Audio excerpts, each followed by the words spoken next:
afternoon from sunny Copenhagen. Welcome to the webinar NDC Accounting Tools, the example of Ghana. This is a joint webinar by the Initiative for Climate Action Transparency, ICAT, and the Capacity Building Initiative for Transparency, CBIT. My name is Cardoso and I am the moderator for today's webinar. I want to give you a couple of housekeeping information before we move to the main content of our webinar. The webinar is going to be about 1 hour long, and this includes time for questions and answers at the end.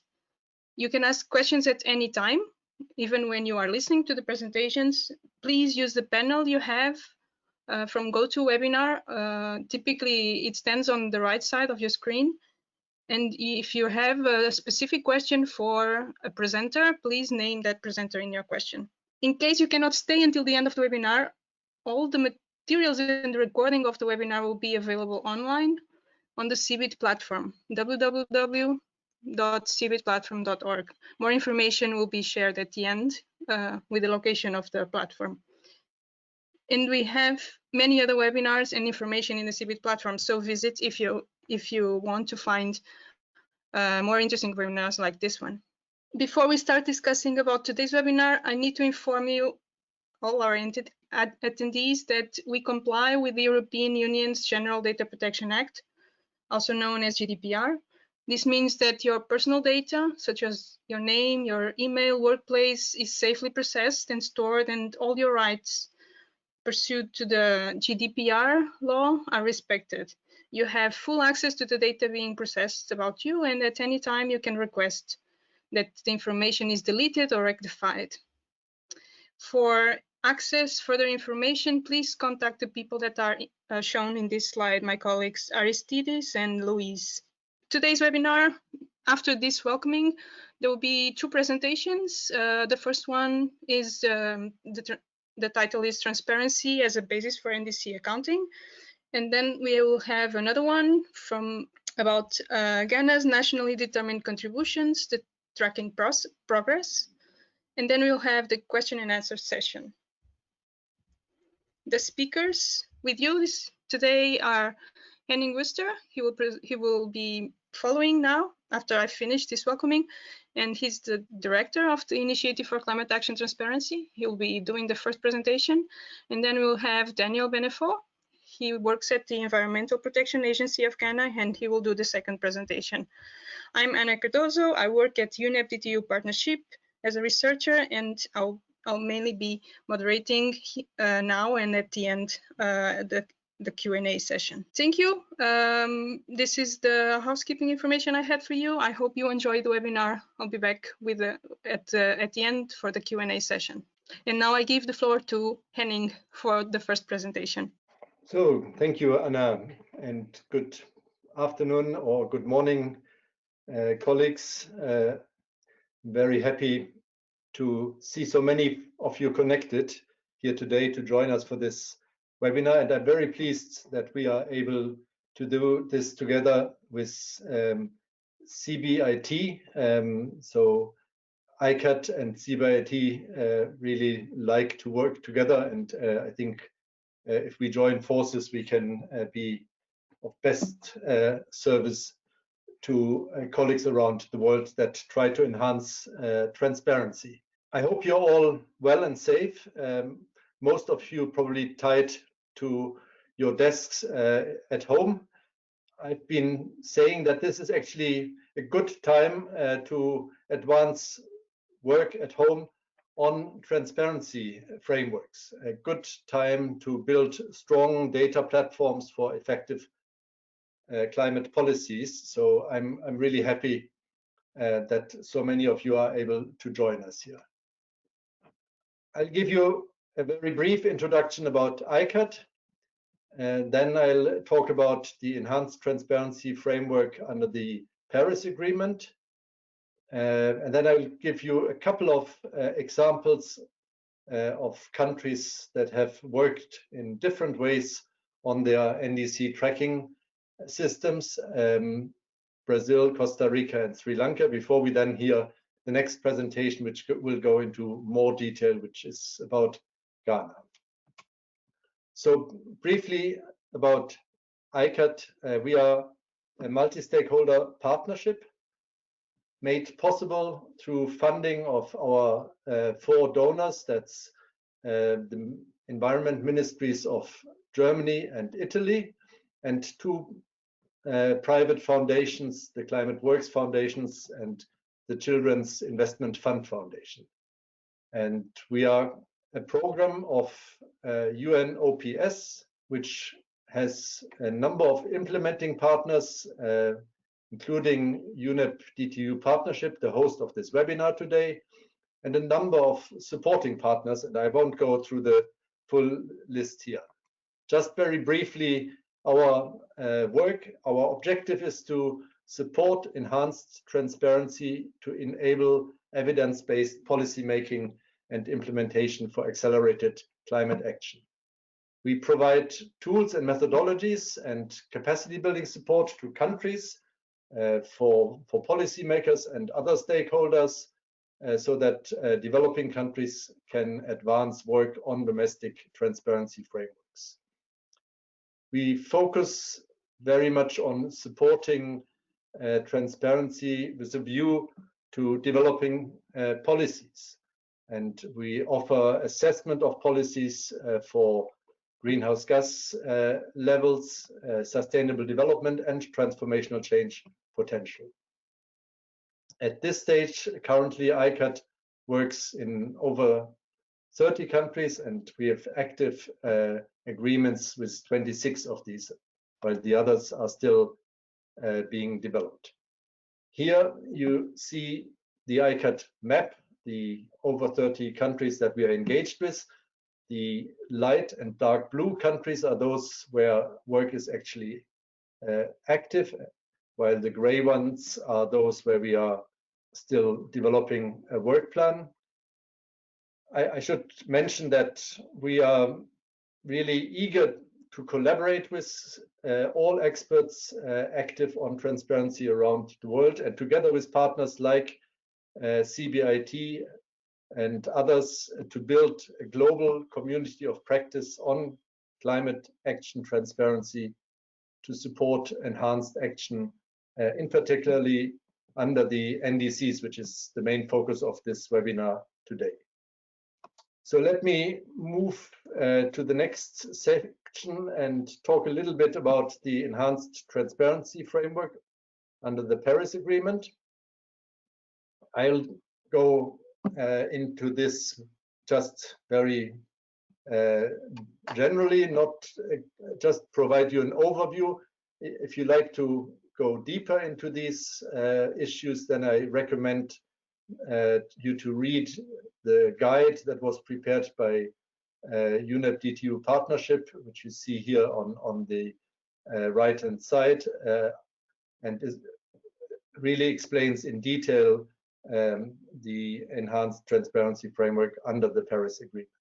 Articles 4 and 13 are most relevant for NDC tracking. The Article 4 defining the NDCs, and Article 13 then defining the scope of the enhanced transparency framework. There's in the enhanced transparency framework now no more distinction between Annex 1 and non-Annex 1 countries, except for the flexibility that developing countries have in engaging on the enhanced transparency framework, flexibility that takes account of different levels of capacity across the globe. The enhanced transparency framework is then further defined through the Paris Agreement rulebook, which was adopted in Katowice, and here in particular one decision that defines modalities, procedures, and guidelines for the reporting under the Paris Agreement, and that should be read in close conjunction with definition of the accounting framework of the NDCs, which defines information to facilitate clarity, transparency, and understanding of NDCs, is really the basis of what will be covered through the reporting under the enhanced transparency framework. 5 of the 8 chapters in the MPGs are relevant for countries' reporting requirements, and here the Roman numerals on this slide, they refer to these chapters in the MPGs. The reports that are most central are, or the report that is most central is the biennial transparency report, which collects all the information. It can be submitted separately or together with the national inventory report. And of course, it's important to recognize that GHG inventories are the very basis for tracking the NDCs and NDC targets. Chapter 3 of the MPGs then focuses on the information to track progress on implementing and achieving NDCs, and that's part of the mandatory reporting requirements. And I'll go further into that.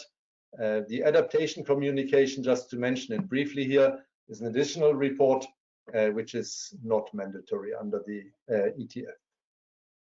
And finally, to mention that the first BTR is to be submitted no later than 31 December 2024. So there's still some time to get ready for the first report, but not that much, and quite a lot of work in many countries still to be done. So let me go a bit deeper into this chapter 3 on the tracking information. We have here 6 main elements that are required to be included in the biannual transparency report. First one covers national circumstances, so that provides a broad profile of the country with some details about the population, geography, and so on. The second one then goes into the party's NDC, and it should include details about the targets. In particular, then specify related indicators, target years, reference year, and the scope of the NDC targets in terms of gases, sectors, and otherwise. Thirdly, then, most centrally, the information to track progress. Here, indicators that are used for tracking and accounting, and also the methodologies that are applied should be reported. And it's important to underline that these indicators are really chosen by each country. So it's up to each party to define the indicators that is most relevant for its NDC. So there's good room for flexibility, and it's certainly worthwhile to engage in that exercise carefully and ensure a good selection of indicators, and I'll come back to that in a little while. Then the fourth element is mitigation policies and measures. That also includes adaptation measures with mitigation co-benefits and economic diversification plans.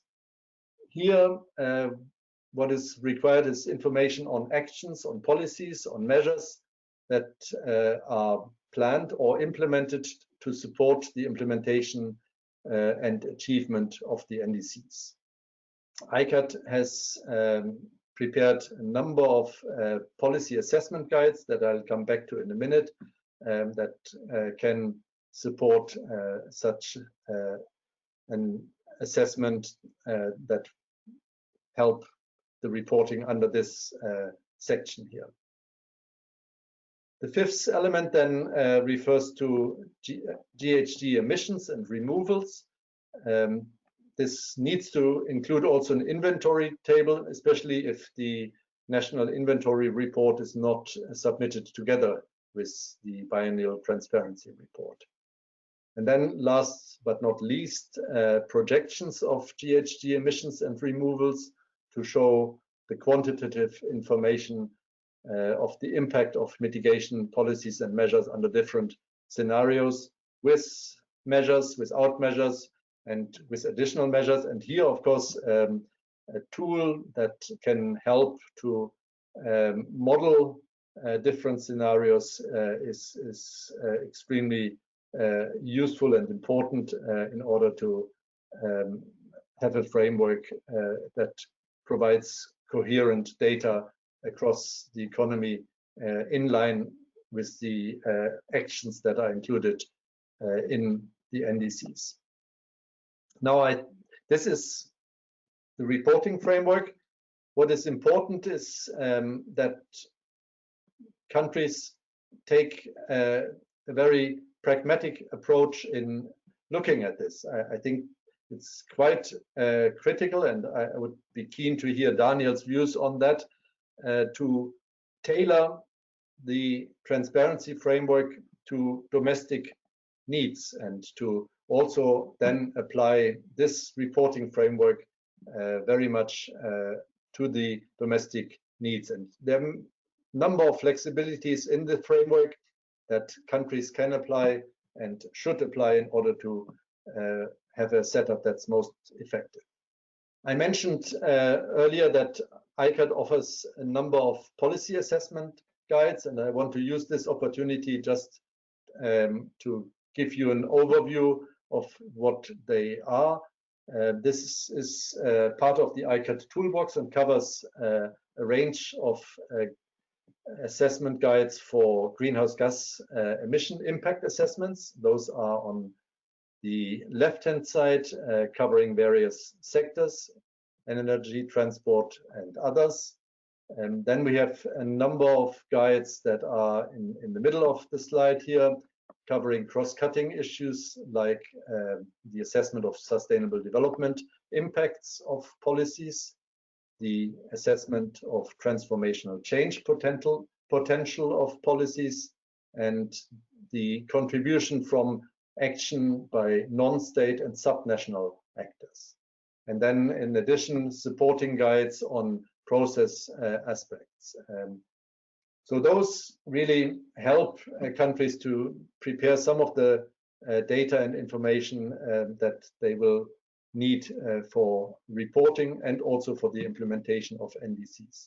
Let me mention here that we are launching the final version of these guides as they are now published in a series of webinars starting 2 weeks from now. So that brings me then to the third part of my presentation, to the country examples, and I'll go very briefly to those 3 examples that I want to highlight here, while then you will hear much more details about the example of Ghana, which is the next presentation. So the first example is Brazil. This work was completed last year in the summer, and it covered the assessment of a range of impacts and sets of different mitigation actions related to the NDC target. So 3 scenarios were assessed with quantified mitigation targets and measures to achieve those targets. And you see here the graph showing that the NDC target in red, and then 3 scenarios, A, B, C, which indicates that scenario A was not quite sufficient to meet the NDC target, whereas the other 2 were sufficient, and in particular scenario B was even overachieving the NDCs. So for each of these scenarios, then the work was developed to identify indicators and values that will help to evaluate progress in moving towards the implementation of these scenarios. And those indicators were then collected and compiled, including information on how to measure and assess the indicators to basically establish the MRV basis for the tracking of the Brazilian NDC. Here, just as a snapshot, the areas that the indicator framework covered. In all these sectors and subsectors, various indicators assessing absolute emissions, emission drivers, or emission intensity were developed and specified, and all of that for the 3 scenarios that were part of the assessment. And that framework then, for that framework then, a draft legislation to implement this work was prepared. The next example covers Costa Rica, and here the focus was on the transport sector, very much an advanced sector in terms of transparency and data collection. Work covered the evaluation of the existing MRV mechanisms, so in order to build on what is already out there, then an update of the roadmap in line with the NDC targets in order to develop a set of indicators for the transport sector. That MRV framework was then integrated into the Costa Rican National Climate Change Metrics System. And finally, a very important result of the assessment was that sustainable development indicators for transport mitigation actions were identified as highly relevant. This included indicators such as job creation, health impacts, road safety, and other development indicators. And in the same assessment, now we are taking this work now forward in the second phase of the ICAT project to actually integrate in the National Climate Change Metrics System, SINAMEC, sustainable development and transformational change impacts as a standard feature for the transparency framework, which actually in this now has proven to be extremely useful for the country, as they are assessing the areas where recovery spending could be utilized. And having in such a situation data on the socioeconomic impacts of policies related to climate change proves to be very useful. And let me just show to you one graph, and I'm not asking you to look at any of the details, just to get for you to get an impression of the work that was done. This was a mapping of the NDC actions that you have listed on the left-hand side against the 164 indicators for the 17 SDGs that you have across the various columns. And it was just a qualitative assessment that basically assessed whether there was an impact and whether that impact was positive or negative, and whether that impact then was strong or weak. And that's what you basically see here in the different colors. The positive impact shown with various shades of green, and the negative impact yellow or orange. And you just see this here now for 3 of the SDGs and related indicators. But as I said, this was done across the board and provided then a very thorough basis for advancing NDC action and engaging stakeholders in that context. Now let me move to the last example that I want to mention here. That's Sri Lanka. Again, here the focus was on the transport sector.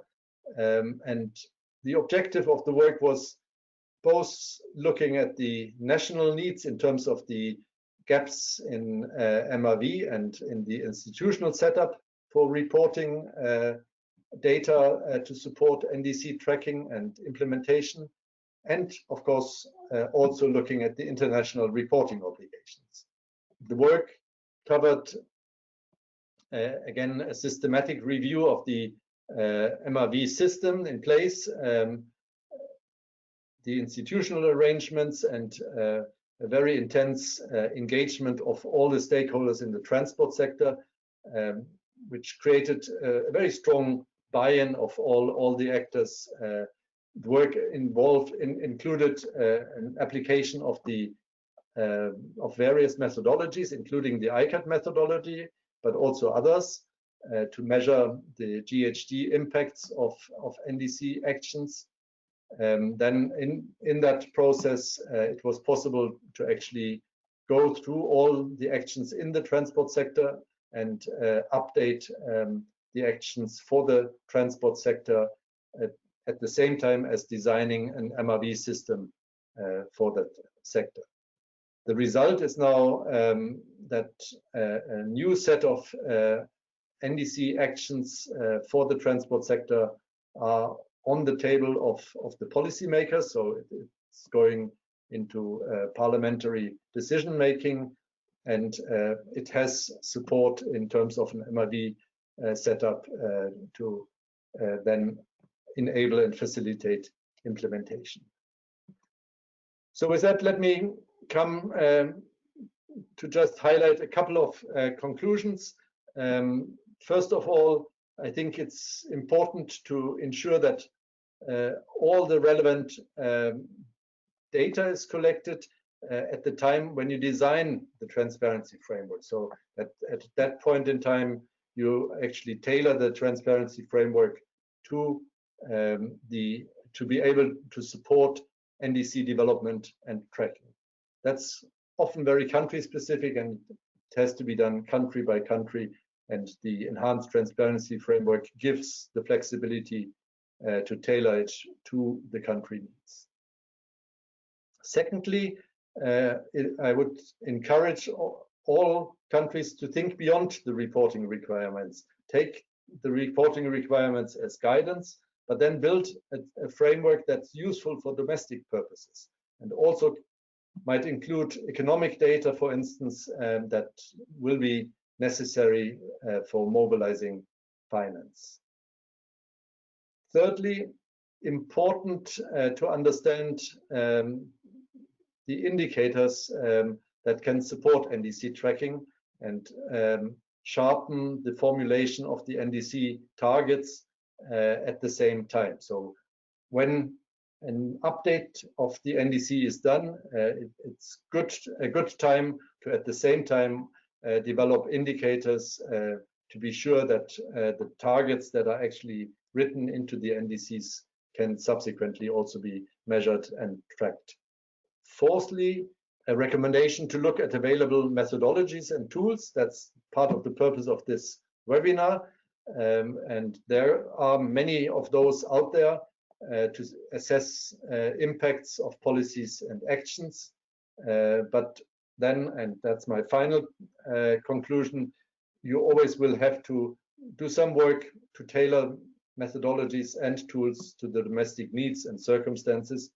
And you should then reach out to support initiatives like CBIT and ICAT to actually be able to do that. So with that, I stop here and thank you very much for your attention, and look forward to any questions that you may have.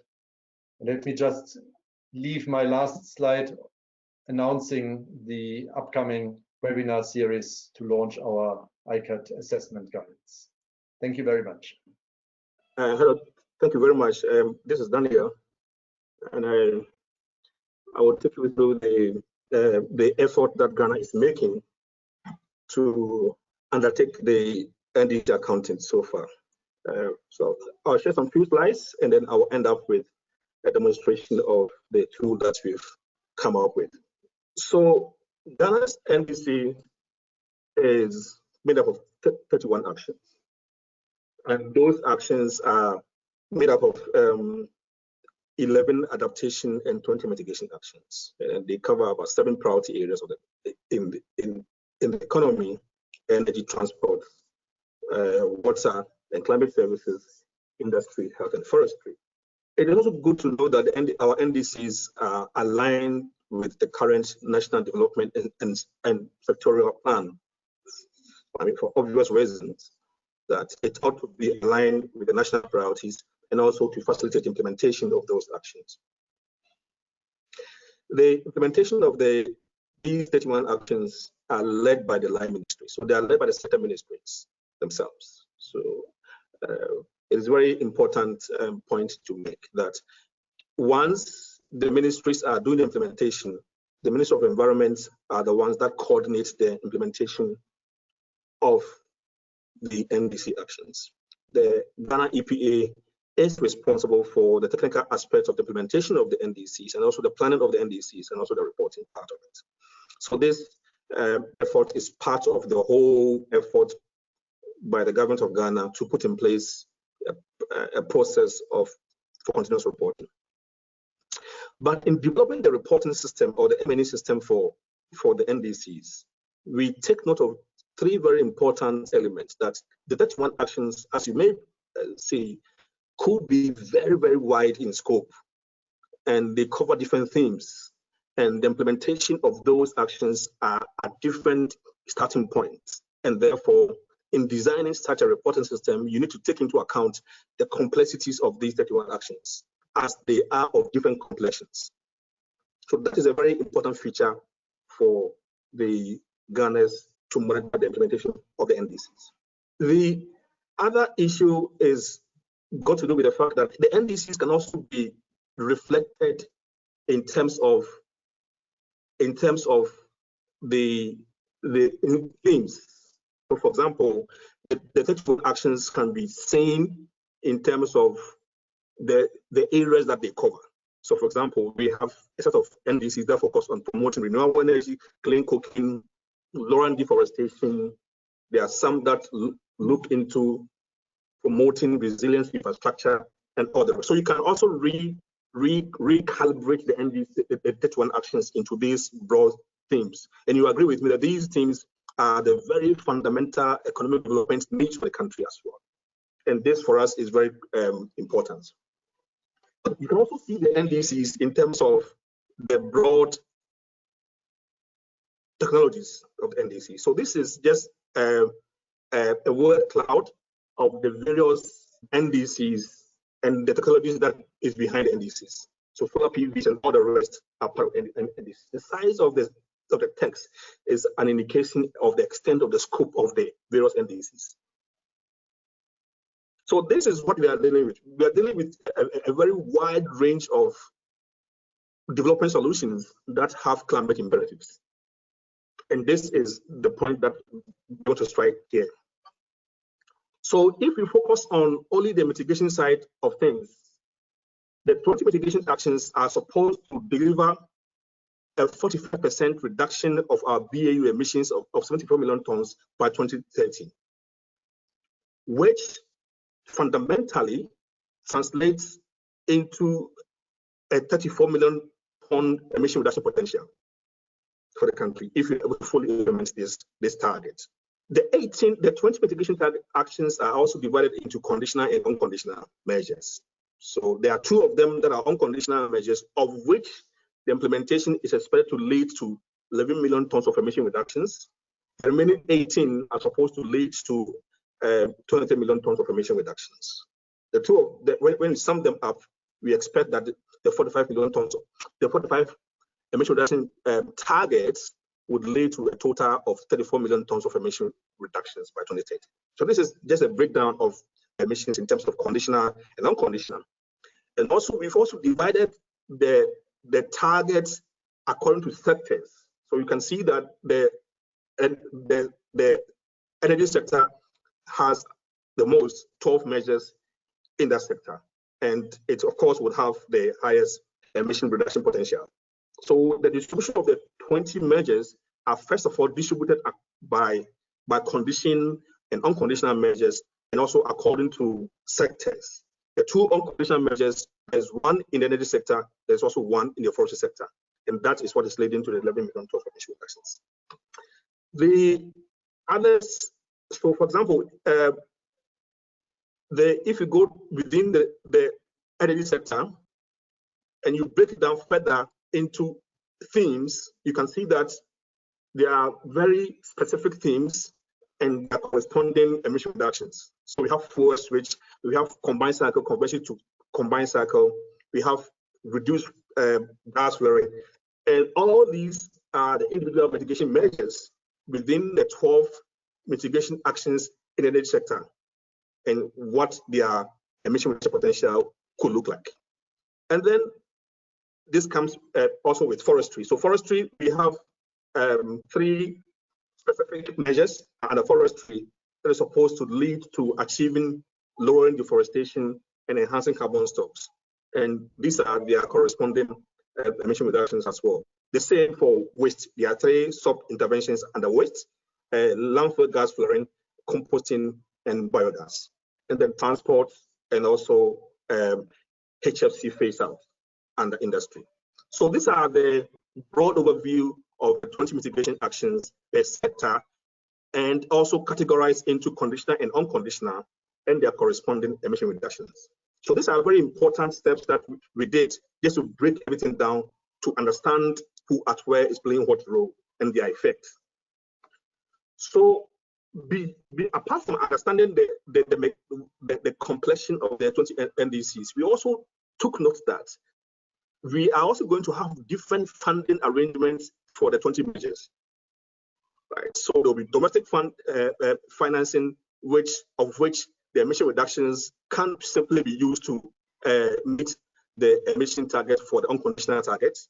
We could also access financing from market-based and non-market-based mechanisms for which the emissions could be transferred to a third party, and that will require us to adjust those emissions as and when they occur. So we also took note of the different financing arrangements that are available for us and the implications of the emission reductions in the accounting. So what are we tracking? So we are tracking the NDC progress. And before we can track the NDC progress, to us, we think we need 4 very important elements. The first element is the baseline emissions. We need to understand what the baseline emissions were during when we are constructing the emission projections for the NDCs. We need data on the GHG inventories every year.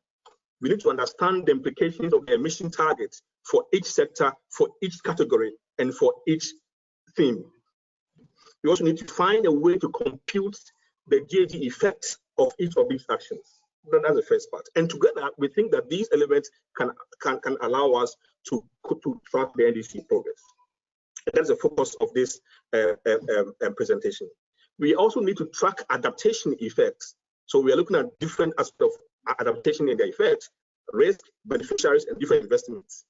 Already, Henning also mentioned about the co-benefit of these actions as well. So we are tracking all these. We intend to track all these elements.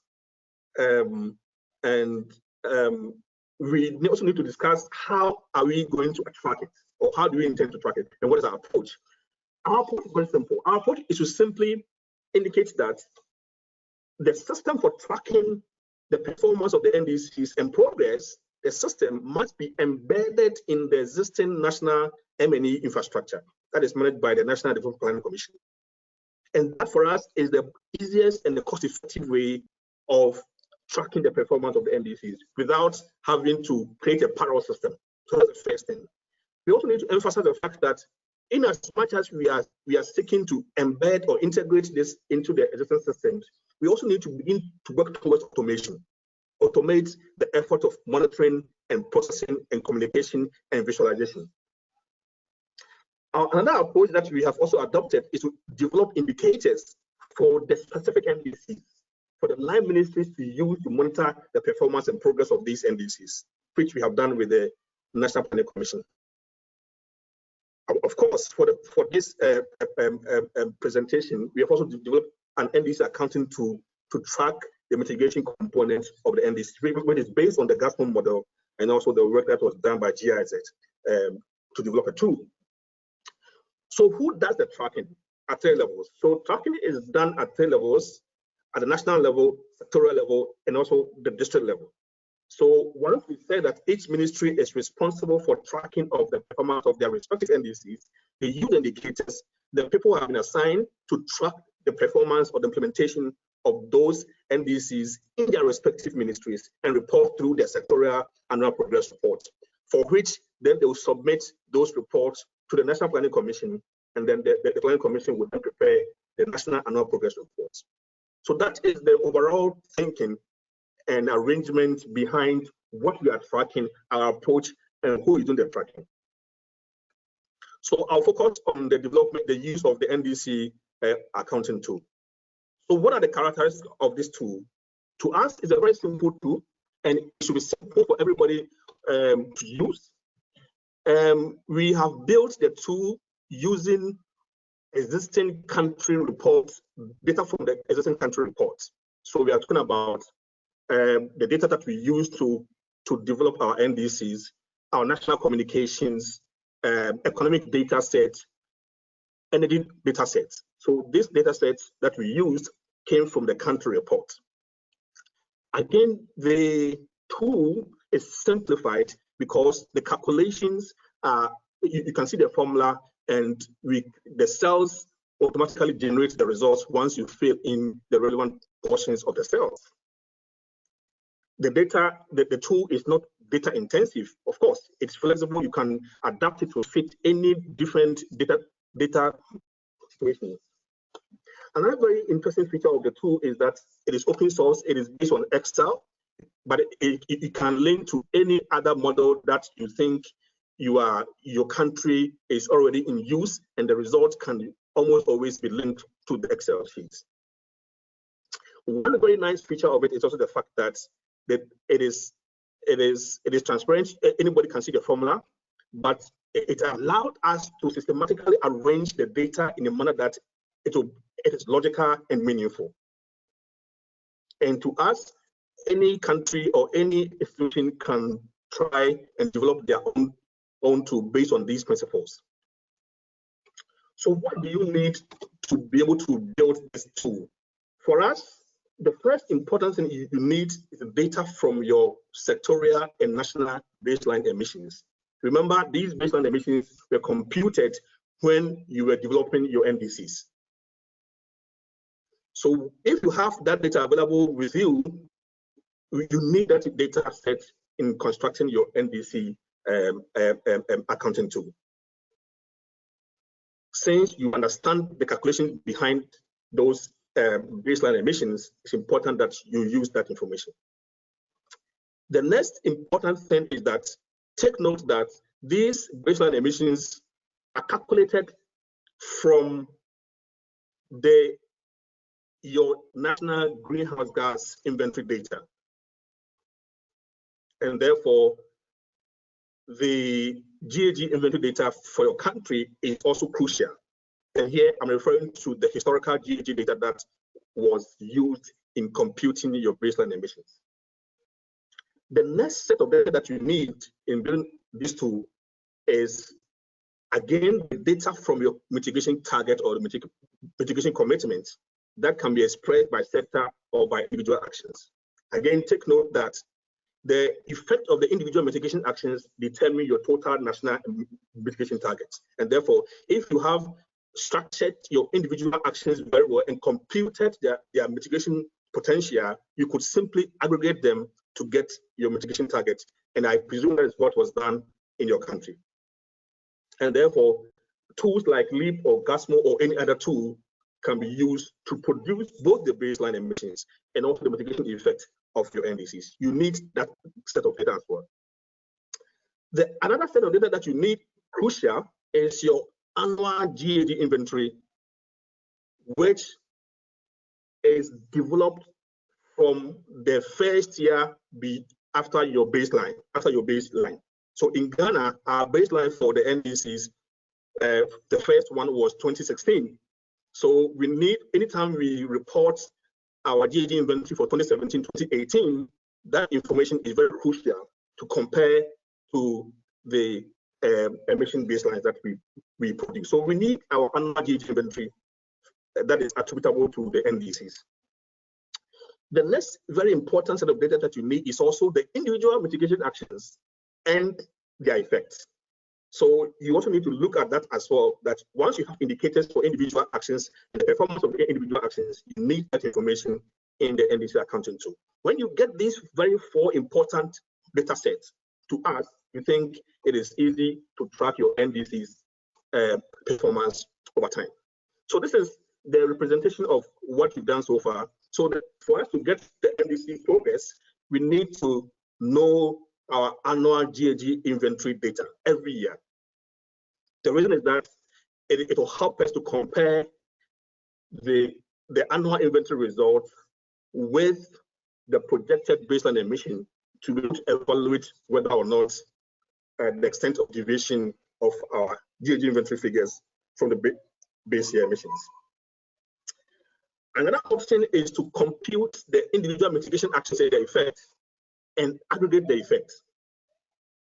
We are also, interestingly, generating emission reductions that are eligible for payment, and that information also comes from our emission registry. That is also very crucial for us. And also the other side is also the support that we've received.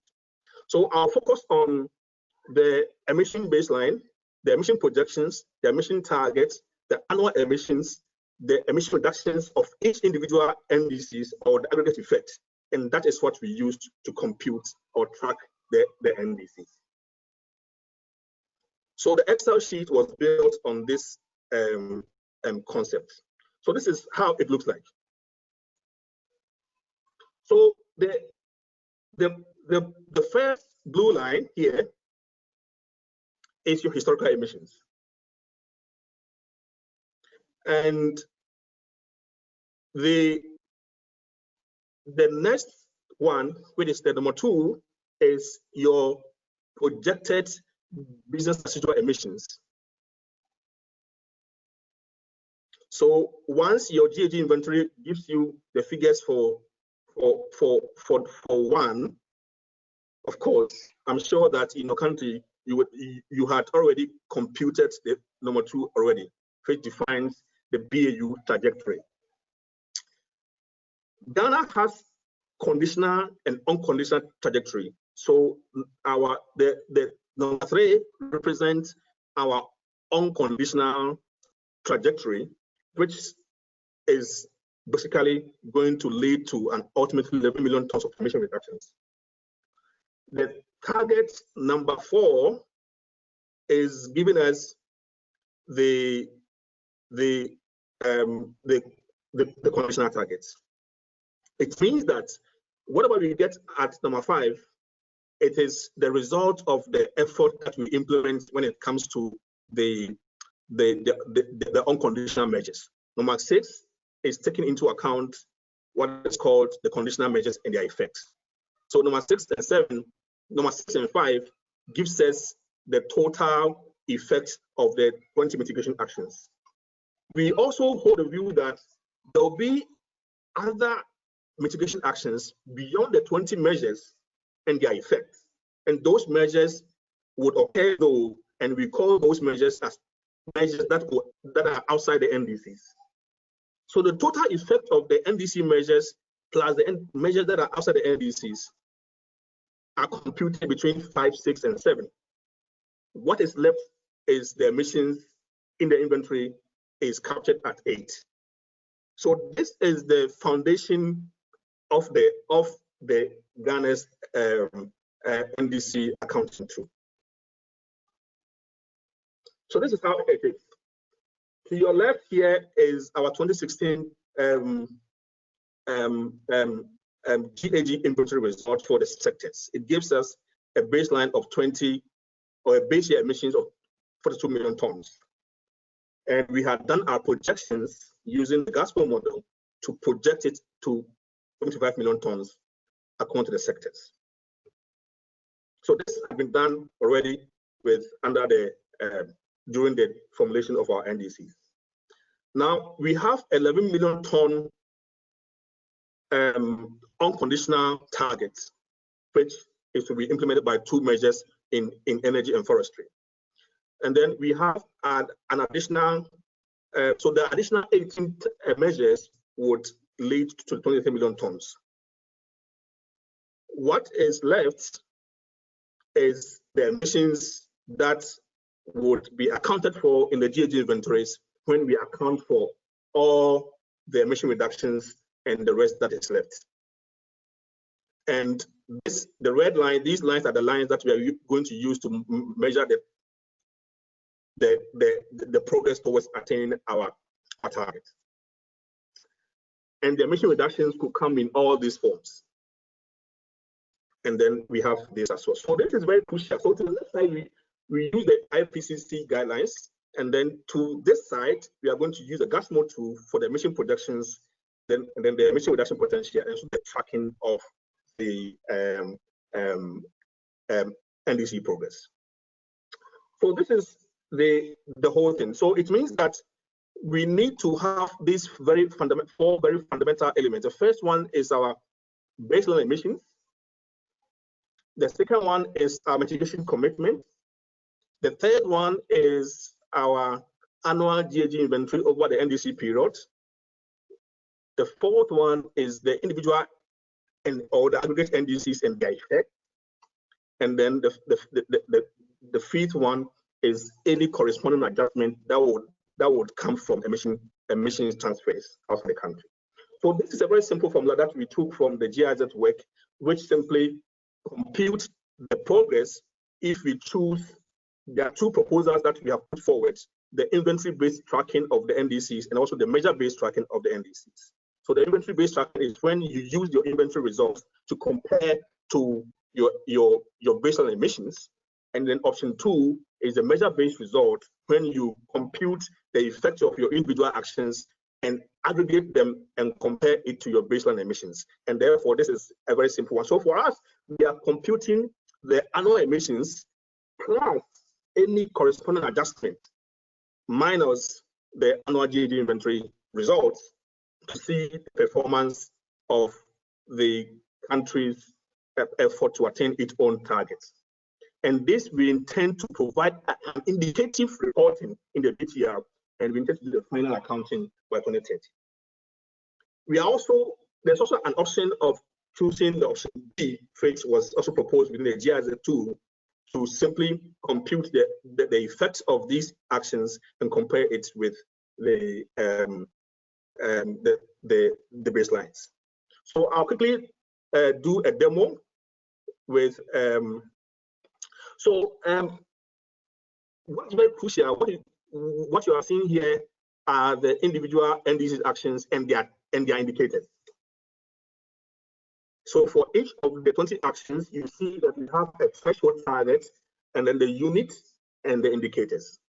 So each ministry has a copy of this, and their job is to use these indicators to monitor the performance of the NDC actions to your left.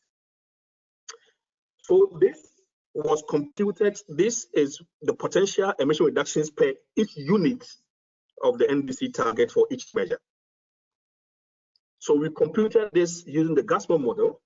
So for each unit, for example, so for every 1 megawatt of natural gas power capacity that you add, this is the expected emission reductions that you accrue. And once we get to the 100, so if you want to compute the 100 megawatts addition, you just simply multiply this one by the total target. So this is this table is the data collection template that every ministry uses. So each ministry will have a copy of this, and then they will fill this form, and this form is what is used for for the computation. So I'm at the live demonstration. So this is the NDC tracking tool for Ghana, and as you can see, the first thing you do is to first of all categorize your emission sectors by the national sectors, as you can see here. So we have categorized the sectors and link the sectors to the IPCC sectors. We have also categorized the 20 mitigation actions according to sectors as well. The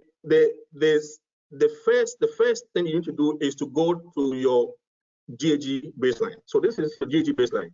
So this is our GAG baseline at a national level, and also per sector, and also per category. So the red line is the baseline for from the GAG inventories, and the rest were projected up to 2030. And then once you have this, in this tool, you can't touch these figures. It ought to be the same because these figures were agreed upon when the NDCs were published. The next one is the sectors with the mitigation commitment. So these are the sectors with the mitigation commitment here. Again, the users of the tool are not allowed to touch these figures. These figures can only be changed when the NDCs are updated. So in this sense, we have two unconditional targets, one in the fossil fuel power plants and one in forestry. So what we did was that once we have a total target of 15%, we simply annualized the target and had 1.1% per annum over the 14 years, and we applied the annualized targets to the respective categories where we have the unconditional targets. Those ones are in blue. And then the conditional target is 30%, and when you annualize it, you get 2.1% per annum for 14 years, and we applied it to all the categories that we had the conditional measures. So after here, the user have the choice to either do inventory-based tracking or the measure-based tracking. So for the inventory-based tracking, it simply depends on your GAG inventory result. So when you put in your GAG inventory result for each year, for example, it generates, and it's done per each sector. It generates the result automatically for the user, and then it compares it up. So the result here compares the results that you have for each GAG inventory year and compare it with your projections and see how you are deviating from your projected BAU emissions. That is the purpose of this. So every year that you do your annual GAG inventory, you need to compute or input the results here, and the result will be compared with your BAU emission results and see whether you are on track or not. You also have the option to do the measure-based approach. I think my time is up. Yes, thank you so much for these wonderful presentations. We have a couple of questions for Daniel and for Henning. I'll go first to the questions for Daniel. A lot of people want to know how did you overcome data collection issues at national level for the GAG inventory, and not only that, but also for the MRV of policies and actions. And also, and how do you deal with mitigation policies that have interacting effects? So if you, Daniel, could speak a bit about these two issues. Okay, so first of all, it's important to note that in Ghana, the responsibility of the GAG inventory has been decentralized, and it's been decentralized to the various ministries. So for example, the Ministry of Energy or the Energy Commission is responsible for their respective inventories. So they are responsible for collecting the data within their system. Now, what they are doing, which is for us very crucial, is the fact that the Energy Commission has a system to produce the annual energy balance. So the process that is used to produce the annual energy balance is what is used to also collect the data for GHG inventory. So what we are seeking to do right now is to completely embed the GHG inventory data collection with the annual compilation of the energy balance. That is the one critical thing that is for us a good practice. The other part of it is also the question on how do we evaluate mitigation actions that have multiple benefits or multiple effect or cause effect. We are yet to look into that. We know that is a possibility. We are yet to look into how we will address that in the model. Okay, so another question is about the tool that you demonstrated. What is the status right now, if it has been deployed, and who's going to use it, and how do you plan to engage stakeholders in using this tool? Okay, so the tool is about to be fully deployed. It will be deployed when we publish our enhanced NDC this year, and then it will come with the enhanced NDCs. Secondly, the tool is going to be used by the line ministries, and each line ministry has an NDC contact person, and each NDC contact person would be trained to, and his or her colleagues will be trained on how to use this tool. A copy of this tool is also going to be with the National Planning Commission, which has the overarching mandate of MNE in the country as well. We are yet to decide whether to give a copy of this tool to private sector or non-state actors. That is yet to be decided, and in which form. Much, Daniel. I have a question also for Henning. Henning, if you can hear us, and if you can respond to this question about how is the use and impact of ICAT methodologies measured? Has this been tracked? Is there already any information about impact and use of these methodologies? Yeah, thank you very much. We've just completed an evaluation of the first phase of ICAT, and that includes also a tracking of the impacts of applying the methodologies.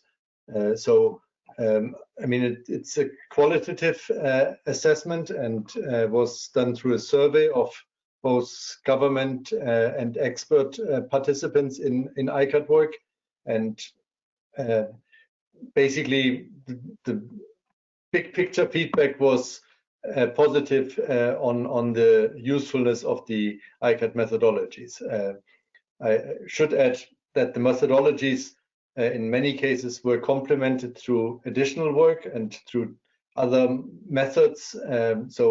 We are not suggesting that the methodologies will be a one size fits all.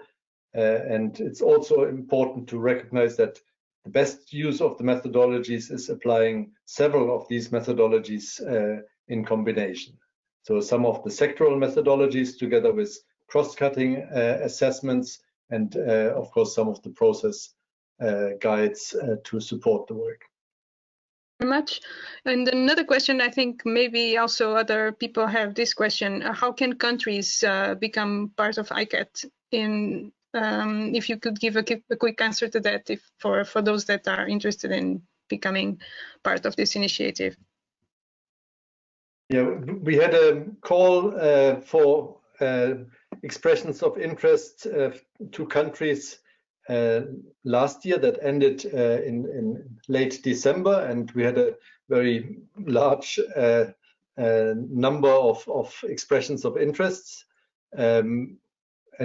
We are now in the process of raising additional resources so that we can open up to more countries to join us. But if there's an interest, please let us know and use our email address, and it's important for us to know if such an interest is there, and we can then engage. Thank you. That email address is in the presentation that you showed, right? Correct. ICAT@unops.org. It's quite simple. Okay, thank you so much. So, dear attendees, finally we come to the end of this webinar. I would like to say thank you to the panelists for these very informative and interesting presentations. I regret we didn't have time to have more into details of the tool. Possibly we're gonna maybe think about other webinars. And I would like to thank the audience for their questions. There are more questions we couldn't answer here, but we will collect them and collect the answers of them and publish the answers of those. Thank you for your attention, and I wish you a good day, good continuation of this day from sunny Copenhagen. Thank you.